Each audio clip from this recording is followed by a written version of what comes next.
Now, for quantitative reasoning, it's a bit of a weird one for me because initially it was the hardest one for me. I found it incredibly difficult, and the first mock I did, I got 400. I didn't even manage to answer half of the questions in the mock, and I thought the time pressure was incredible. And to be fair, you do not have much time to do questions that actually often require some complex calculations. However, I spent a lot of time practicing it. Well, not a ton, but I definitely put a lot of work in just kind of brushing up my mental maths, really getting sharp with the calculations, and also learning which questions to skip and come back to. And that helped me a lot. And in the end, I got 860 out of 900 in the exam, which was the section I scored the highest in, and I was very happy with that.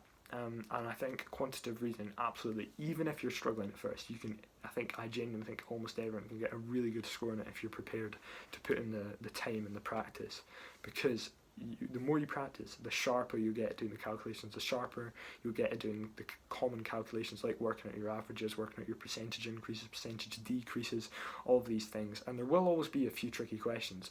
In my exam, I got 860, but there's there's 4 questions from like the one situation, and literally I skipped all 4 and put 4 guesses down because it was just I looked at it straight away and I could see that it's just going to take me forever, so I just skipped it, and it didn't negatively impact me too much because I still got a good score.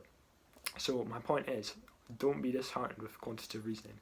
It's all about practicing and making sure you're practicing on a computer, whether it be in the Ucat question bank. There's lots of free websites you can use, like the Medic portal, or if you're willing to pay a bit of money, I'd really recommend Medify. It's a great source of questions.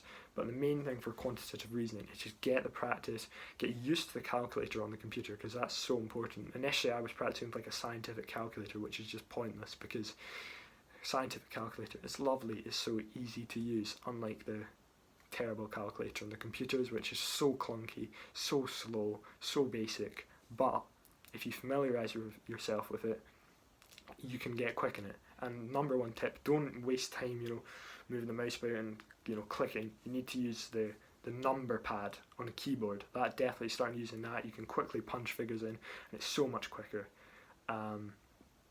So yeah, familiarise yourself with the calculator, get used to doing it on computers, can't speak, and just practice for quantitative reasoning. Maybe take down a note of the common formulas. I'll put a few on the screen, but yeah.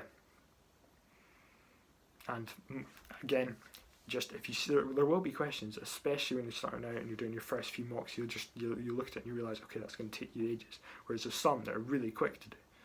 And also, from my general experience, don't be disheartened, and this applies to all sections, when you're doing the Ucat official mocks, because they are so much more difficult, or at least they were for me so much more difficult than the actual test, particularly in the quantitative reasoning, verbal reasoning, and situational judgment.